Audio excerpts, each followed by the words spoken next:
Assalamualaikum warahmatullahi wabarakatuh. Kembali lagi di channel Radio Horor. Untuk kisah kali ini masih dari kisah yang ditulis oleh akun Twitternya @desiprayogo1 atau Cerita Emak. Dan untuk kisah yang akan saya bawakan kali ini yaitu sebuah kisah yang berjudul Dikejar Pocong. Sebelum kita masuk ke ceritanya, tekan dulu tombol like video ini dan jangan lupa tekan juga tombol subscribe channel ini dan nyalakan juga lonceng notifikasinya agar tidak ketinggalan cerita-cerita baru dari channel ini. Dan bagi teman-teman yang ingin membaca langsung ceritanya, nanti silakan saja kunjungi linknya yang nanti akan saya sertakan di kolom deskripsi. Dan seperti apa untuk kisah kali ini, langsung saja kita simak berikut ini.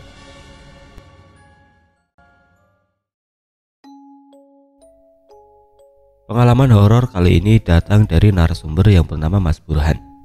Mas Burhan ini asalnya dari kota Gresik, Jawa Timur. Pada saat kejadian sekitar tahun 2017, namanya masuk dalam daftar perpindahan karyawan ke Lampung. Kebetulan cabang yang di sana sedang membutuhkan beberapa tambahan ekstra pekerja. Berhubung masih minimnya pelamar, makanya beberapa pegawai yang ada di Gresik dipindah tugaskan ke sana dalam beberapa bulan ke depan. Berangkatlah Mas Burhan dan rombongan lainnya ke Lampung bersama-sama. Jadi Mas Burhan ini seorang buruh pabrik dan untuk nama perusahaannya kita tidak akan sebutkan sesuai dengan permintaan dari Mas Burhannya sendiri. Dan cerita yang akan dia bagikan ini adalah pengalamannya selama di Lampung. Tapi sekarang dia sudah balik ke Surabaya lagi. Cerita ini bermula di bulan Maret 2017. Di mana saat itu pertama kalinya Mas Burhan dan teman-temannya tiba di Lampung. Awal-awal Mas Burhan dan yang lainnya tinggal di mes yang disediakan oleh pabriknya. Tapi ternyata mesnya ini di luar prediksi Mas Burhan. Karena sekamar dia harus berbagi tempat tidur dengan 3 orang yang lainnya. Mas Burhan yang tipe orang gak bisa sharing tempat tidur hanya bertahan di mes 3 hari doang. Dia memilih untuk jadi anak kos-kosan dan kebetulan dapat tempat kos yang lokasinya tidak terlalu jauh dari pabriknya. Lebih tepatnya hanya dipisahkan 2 gang. Barulah gang 3 adalah daerah kos Mas Burhan. Kalau berjalan kaki dari kos ke pabrik mungkin butuh waktu kurang lebih 15 menit lah. Gang pertama sampai gang kos Mas Burhan ini sebenarnya bisa saling tembus.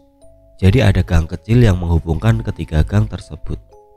Gangnya itu hanya bisa dilalui perjalan kaki dan itu pun jalannya satu persatu. Jadi kalau ada yang jalan dari arah seberang, yang bagian seberangnya harus ngalah sampai orang itu keluar gang, barulah kita bisa jalan. Dari awal pertama kali Mas Burhan sampai di daerah pabriknya, orang-orang yang bekerja di pabrik tersebut selalu memperingatkan agar mereka atau rombongan Mas Burhan tidak keluyuran jika sudah pukul 9 malam. Apalagi masuk gang kedua karena santer banget rumor yang beredar bahwa ada pocong gentayangan. Bahkan suami istri yang punya warung di depan pabrik juga mengingatkan hal yang sama. Tapi saat Mas Burhan bertanya lebih jauh, mereka selalu tidak mau melanjutkan bicaranya dan memilih mengalihkan pembicaraan. Takut dikira tidak sopan, jadi Mas Burhan hanya iya-iya saja. Sekarang kembali ke posisi Mas Burhan yang memilih ngekos. Selama 2 hari Mas Burhan berusaha betah-betahin tidur di mes dengan 2 temannya yang lain. Tapi Mas Burhan masih saja risih dan tidak bisa tidur. Sempat juga Mas Burhan posisi ngantuk berat dan sampai tidur di ruang pos jaga karena malamnya dia tidak bisa tidur. Akhirnya di hari ketiga Mas Burhan nekat untuk mencari kos-kosan. Dia coba tanya orang warung dan langsung disarankan untuk cari kos-kosan di gang ketiga. Karena katanya di sana ada kos-kosan yang kosong 2 kamar. Saat jam istirahat Mas Burhan coba melihat-lihat ke sana dengan pinjaman motor temannya. Tapi entah kenapa saat dia melintasi gang kedua, seketika bulu kuduknya merinding. Padahal itu siang-siang. Seperti ada mata yang mengawasinya dari balik pohon beringin yang rindang. Jadi di gang kedua itu kalau kita masuk sebelah kiri kayak ada taman yang enggak terlalu besar. Terus ada pohon beringin yang besar. Terkesan sudah sangat tua dengan rantingnya yang besar-besar menjuntai ke bawah. Saat Mas Burhan menoleh ke arah pohon itu, tapi nggak ada apa-apa. Memang sih, hanya gang kedua itu yang situasinya sedikit suram ketimbang gang-gang yang lain. Akan tetapi ada warganya kok, jadi bukan kampung mati. Singkat cerita, Mas Burhan ketemu tempat kosnya, cocok dan langsung bayar untuk 1 bulan pertama. Sepulangnya dia kerja, dia langsung ngepak baju-bajunya dan tinggal di kos itu. By the way, tadi kan sisa 2 kamar kosong. Yang satunya ditempati oleh temannya Mas Burhan, namanya Mas Irul. Jadi Mas Irul ini memutuskan ikut Mas Burhan untuk ngekos daripada unyel-unyelan di mes. Tidak terasa sudah berjalan 3 bulan lamanya Mas Burhan bekerja di Lampung. Aktivitasnya ya hanya bangun, kerja, terus balik ke tempat kos. Kalaupun dia pengen keluar jalan-jalan, ya pas hari Minggu atau hari libur dan tetap sebelum jam 9 malam, dia pastikan sudah ada di dalam kos. Jadi Mas Burhan masih belum mengalami kejadian-kejadian aneh. Karena bagaimanapun Mas Burhan ini pendatang ya. Jadi dia mencoba untuk menghormati apa yang sudah diberitahukan oleh para rekan kerjanya perihal yang aku sampaikan sebelumnya. Baik, kejadian ini hanya terjadi di daerah sekitar area pabrik dan tempat kosnya saja ya. Lanjut. Kalian masih ingat dengan Mas Irul? Lah, kejadian di luar nalar pertama kali dialami oleh Mas Irul. Namanya cowok ya, udah 3 bulan di sana pasti punya gebetan. Ditambah lagi itu area pabrik-pabrik. Jadi saat jam pulang pasti banyak banget pegawai pabrik yang nongkrong di depan pabrik. Entah itu yang makan bakso ataupun jajan di warung. Sehingga antara pegawai dari pabrik satu dan satunya saling kenal. Lah, gebetan Mas Irul ini adalah karyawati pabrik di depan pabriknya. Panggil saja Mbak Lucy. Mbak Lucy ini asli orang Lampung dan rumahnya juga tidak terlalu jauh dari pabrik. Saat itu adalah hari Sabtu. Biasalah, muda-mudi pada saling malam mingguan. Mas Irul ini iseng cerita ke Mas Burhan kalau Sabtu malam dia mau keluar malam mingguan sama Mbak Lucy. Mas Burhan sebagai teman mengingatkan agar Mas Irul tidak pulang di atas jam 9 malam. Kalaupun pulang larut malam, Mas Irul disuruh untuk cari hotel saja di luaran sana. Justru Mas Irul menanggapi omongan Mas Burhan hanya sebagai bahan bercandaan. Dan Mas Burhan juga tidak mau berdebat dengan orang yang bucin. Karena pikir Mas Burhan, nanti kalau dia sudah mengalami sendiri juga pasti kapok dan ngerti. Singkat cerita, Mas Irul berangkat ngapel jam 4 sore karena pabrik di area sana kalau Sabtu pulang jam 11 siang. Entah sih sama pabrik yang ada di daerah lain, sistemnya sama atau enggak. Namanya orang kasmaran jadi lupa aturan. Mas Burhan dari dalam kamar khawatir dengan temannya ini. Apalagi dia melihat sudah jam setengah 9 malam, temannya masih belum sampai di kosan. Ditelepon, HP-nya mati. Pikir Mas Burhan, mungkin temennya stay di hotel bareng ceweknya. Jadi Mas Burhan pulang langsung tidur. Besok paginya pintu kamar Mas Burhan ini digedor-gedor sama seorang perempuan. Dan ternyata itu anak ibu kos.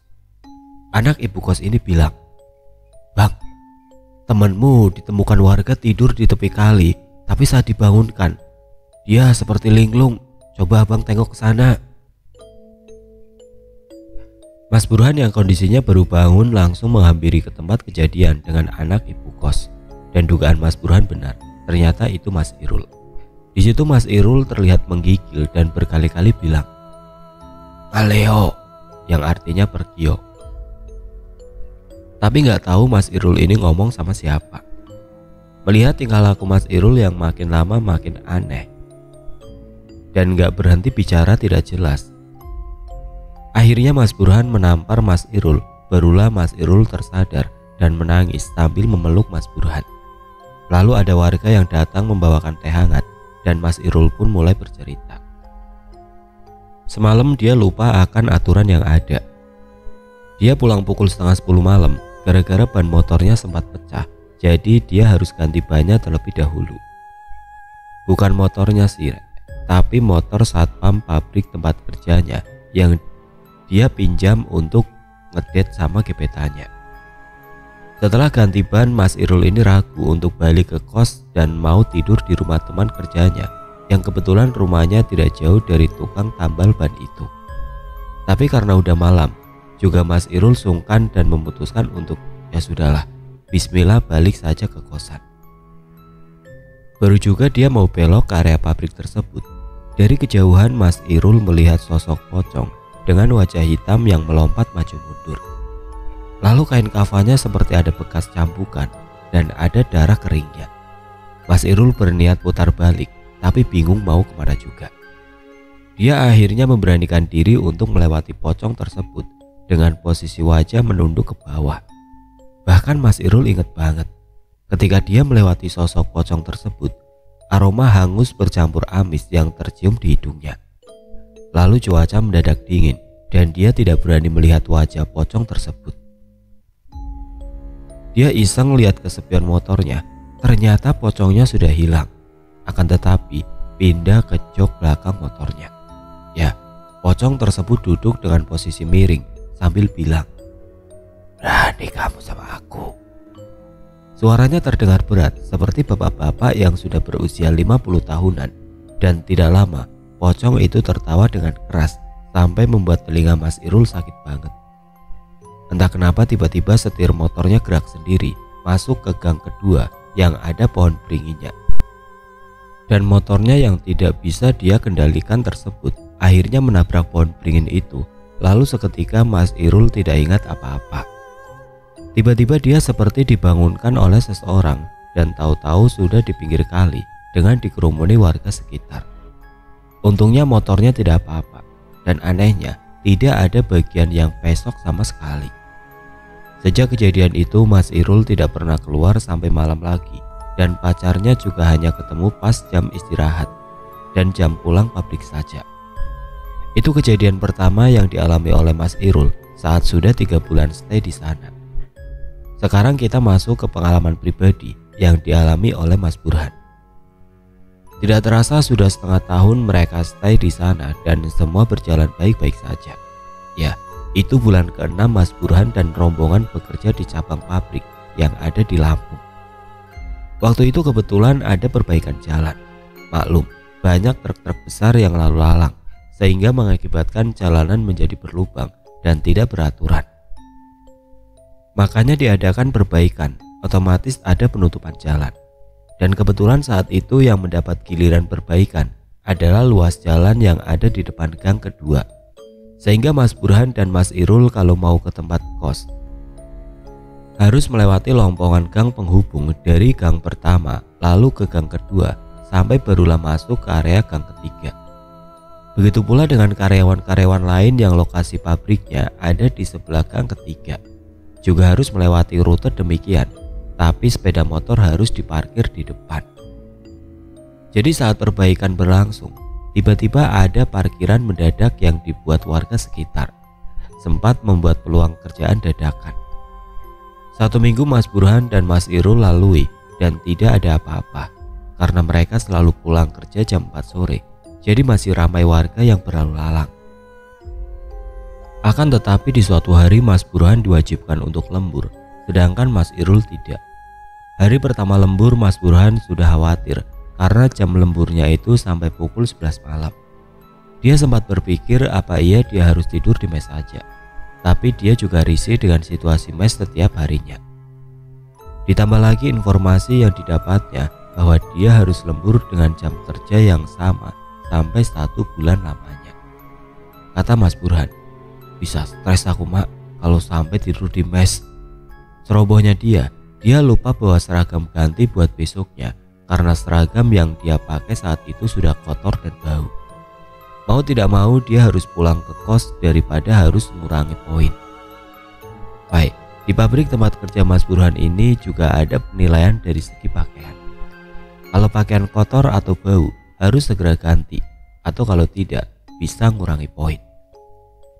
Jam terus berlalu dan tidak terasa sudah pukul 11 malam yang tandanya sudah masuk jam pulang karyawan lembur. Tapi karena peraturan yang sudah ada, karyawan yang rumahnya dekat pabrik pun terpaksa harus tidur di mes. daripada memilih pulang ke rumah mereka. Karena alasan tidak ingin mengurangi poin kerjanya, Mas Burhan pun nekat pulang. Pikirnya mungkin masih ada pegawai yang memperbaiki jalan, tapi ternyata saat dia buka pintu gerbang pabrik, suasana sangat-sangat sepi. Dia juga mencoba menghubungi Mas Irul, tapi enggak direspon sama sekali. Kemungkinan Mas Irul sudah tidur. Tidak ada orang sama sekali di luar sana. Dia yang celingak-celinguk dari balik gerbang, berharap ada barengan jalan, langsung ditarik satpam pabriknya dan masuk lagi ke dalam pabrik. Satpam tersebut mencoba memberi peringatan ke Mas Burhan sampai mereka sempat berdebat argumen. Mas Burhan yang merasa kesal, akhirnya dengan emosi dia keluar dari pabrik dan berjalan ke arah kos. Seketika ada angin dingin berhembus dari tengkuk belakangnya dan dia spontan menoleh ke belakang. Tidak ada apa-apa. Lalu dia berjalan kembali dan ada angin lagi yang meniup tengkuk leher belakangnya. Seketika dia tersadar sudah ada yang gak beres. Karena dia melihat ada bayangan seseorang di belakangnya. Tapi seseorang ini tidak berjalan, melainkan loncat-loncat. Mas Burhan langsung membaca semua doa yang dia bisa sambil berjalan. Dalam hati dia menyesali tindakannya yang nekat untuk pulang ke kosan. Tapi mau gimana lagi, sudah terlanjur. Tidak lama dia bertemu dengan gang pertama, lalu dia masuk gang tersebut dan terus berjalan sampai akhirnya melewati lompongan kecil pembatas antara gang pertama dan gang kedua. Semua berjalan baik-baik saja. Akan tetapi sosok tersebut masih mengikuti Mas Burhan sambil loncat-loncat. Saat tiba di gang kedua, entah kenapa sosok tersebut hilang. Tetapi suasana di gang kedua justru jauh lebih menyeramkan. Mana lampunya itu temaram. Nampak semua rumah yang ada di gang kedua sudah mematikan lampu depan rumahnya masing-masing. Mas Burhan masih terus mencari jalan lompongan yang ada di gang kedua dan tidak lama dia menemukannya. Gang lompongan ini letaknya pas di samping sebuah rumah kosong yang terlihat sudah sangat reot dengan pohon pisang yang tumbuh di area depan. Dan terlihat beberapa tanaman liar tumbuh menjalar memenuhi area rumah tersebut. Dia tidak mau dipusingkan dengan rumah tersebut dan memilih untuk terus lanjut jalan sambil berdoa. Saat dia mau masuk ke lompongan tersebut, samar-samar dia melihat ada orang berdiri di tengah-tengah lompongan. Karena lompongan tersebut tidak ada lampunya, tidak sama dengan lompongan pertama yang ada lampunya, membuat Mas Burhan sedikit kesusahan melihat sosok tersebut. Dia langsung mengeluarkan ponselnya sambil menyalakan senter dan mengarahkan ke sosok tersebut. Di sana dia melihat sosok pocong dengan kain kafan bekas cambukan dan juga ada darah keringnya. Sontak dia kaget dan sempat mundur beberapa langkah ke belakang. Dia masih tidak percaya dengan apa yang sedang dilihatnya. Lalu sosok pocong itu menoleh ke belakang dan terlihat jelas wajahnya hitam, hancur, ditambah ada cairan seperti nanah dan sosok itu bilang, "Berani kamu sama aku?" Mas Burhan tidak tahu harus bagaimana dan cara yang dia lakukan adalah menghindari sosok tersebut dengan berbalik arah untuk kembali ke pabrik. Ketika dia mau berbalik arah, tahu-tahu posisi pocong ini sudah ada di depannya, sedangkan pocong yang di lompongan itu juga masih ada. Saat dia mundur ke belakang, tahu-tahu di belakangnya juga ada pocong lagi. Benar-benar situasi yang tidak pernah terpikirkan olehnya. Dia dikepung 3 pocong sekaligus, sehingga dia tidak tahu harus melangkah kemana. Pocongnya main keroyokan ya guys. Seketika dia tidak ingat apa-apa. Terakhir yang dia ingat, badannya lemes dan terjatuh di tanah. Lalu dia nangis. Habis gitu udah dia nggak ingat apa-apa. Tahu-tahu pas adzan subuh dia tersadar karena dilempari batu oleh seorang bapak-bapak. Dan bapak-bapak ini pun melempar batunya juga dari dalam rumahnya, tidak berani keluar rumah. Anehnya, dia tersadar di bawah pohon beringin di pinggir gang, bukan di depan lompongan seperti posisi awalnya. Lantas siapa yang memindahkannya? Entahlah. Mas Burhan langsung bangkit dari posisinya dan mendekati bapak-bapak tersebut sambil memohon-mohon agar diizinkan masuk. Awalnya bapak-bapak ini takut, mungkin karena kasihan Akhirnya Mas Burhan diizinkan untuk masuk. Di dalam rumah, Mas Burhan diberikan baju ganti oleh istri bapak tersebut dan disuguhkan teh manis. Barulah Mas Burhan menceritakan semua yang dia alami semalam. Ketika mendengarkan cerita Mas Burhan, bapak ini bilang ke istrinya, "Sugeng ternyata masih belum tenang, Bu." Mas Burhan merasa keheranan dengan nama Sugeng. Setelah bertanya, bapak itu pun bercerita. Jadi di kampung ini, tepatnya gang kedua, ada seorang dukun yang cukup terkenal. Rumahnya pas di samping lompongan. Dukun ini punya 2 ajudan laki-laki yang selalu setia menemani si dukun ini praktek kemanapun. Nama dukun ini adalah Pak Sugeng, dan 2 ajudannya itu bernama Santoso dan Wilujeng. Ajudannya ini semuanya orang desa sebelah, tapi untuk Pak Sugeng sendiri asli orang sini. Sejak orang tuanya meninggal dengan kondisi tidak wajar, kalau kata warga sih kena serangan jantung saat ditagih rentenir. Tapi Pak Sugeng tidak percaya. Lalu Pak Sugeng memilih untuk mendalami ilmu hitam dari kenalannya. Pak Sugeng ini sebenarnya punya keluarga dan 3 orang anak. Tapi sejak kelakuannya aneh, istrinya pun minta cerai dan meninggalkan Pak Sugeng dengan membawa ketiga anaknya. Dari situlah Pak Sugeng hidup sendiri sampai akhirnya bertemu dengan 2 ajudannya. Pak Sugeng yang tidak bekerja itu hidupnya normal dan tidak kekurangan apapun. Warga yang awalnya tidak menaruh rasa curiga, lama-kelamaan akhirnya curiga. Pernah aparat setempat mencoba mengajak Pak Sugeng berbicara baik-baik, tapi Pak Sugeng malah marah-marah dan mengancam, "Siapa saja yang berani mengusik hidupku, aku pastikan hidupnya tidak akan selamat sampai turunannya." Makanya sejak saat itu tidak ada lagi warga yang berani mengusik kehidupan Pak Sugeng dan ajudannya. Tiba-tiba sekitar awal tahun 2000-an, warga heboh dengan kondisi rumah Pak Sugeng yang berantakan dan setengah terbakar. Warga juga menemukan Pak Sugeng dan kedua ajudannya meninggal di area belakang rumah.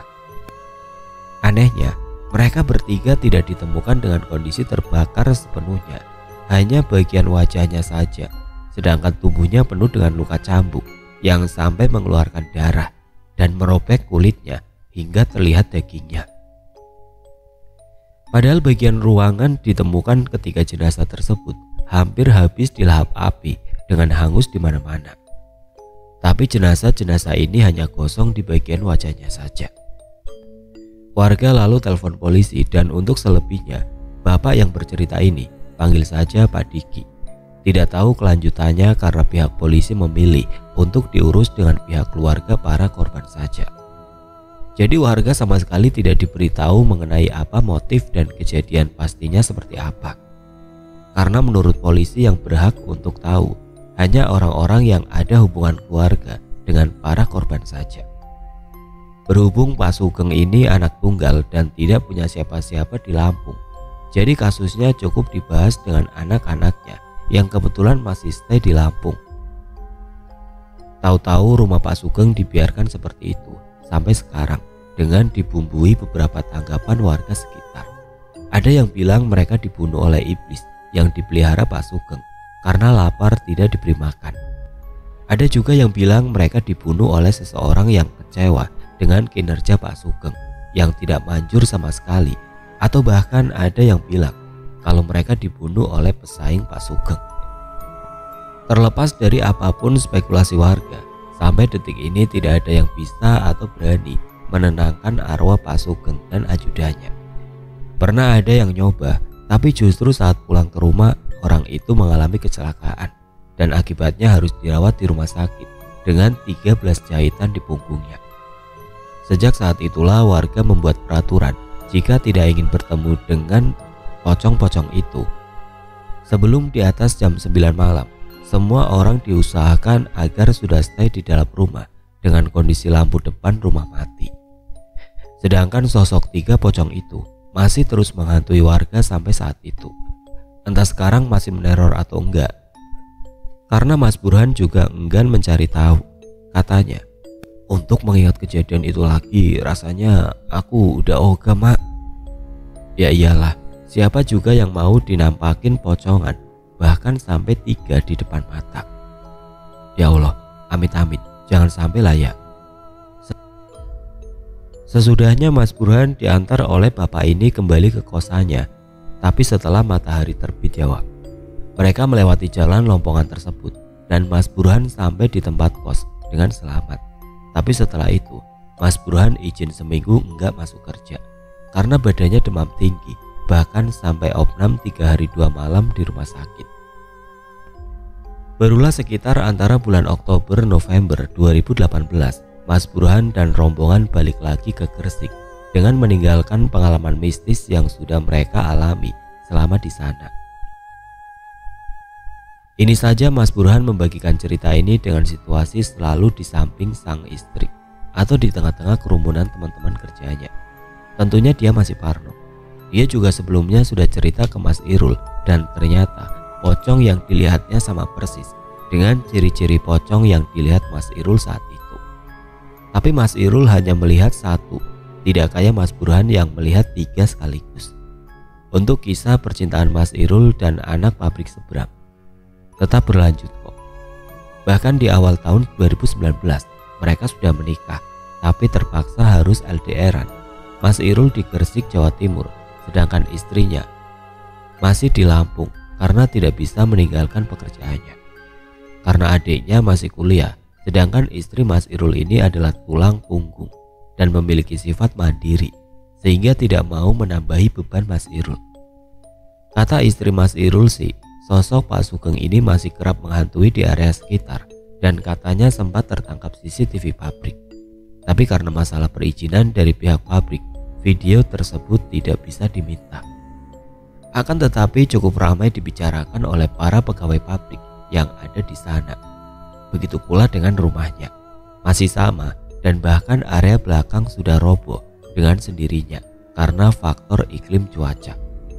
Warga sama sekali tidak ada yang minat untuk mengurus sosok pocong-pocong ini lebih jauh. Mungkin mereka lebih memilih keselamatan dan kenyamanan keluarga masing-masing. Mas Burhan hanya bisa membagikan informasinya sebatas yang dia peroleh saja. Untuk selebihnya, dia tidak paham dan tidak berniat juga untuk mengulik lebih jauh. Katanya, lihat wajahnya saja udah enek, takut dan pengen muntah. Jadi udah males kalau harus berurusan lebih jauh, Mak.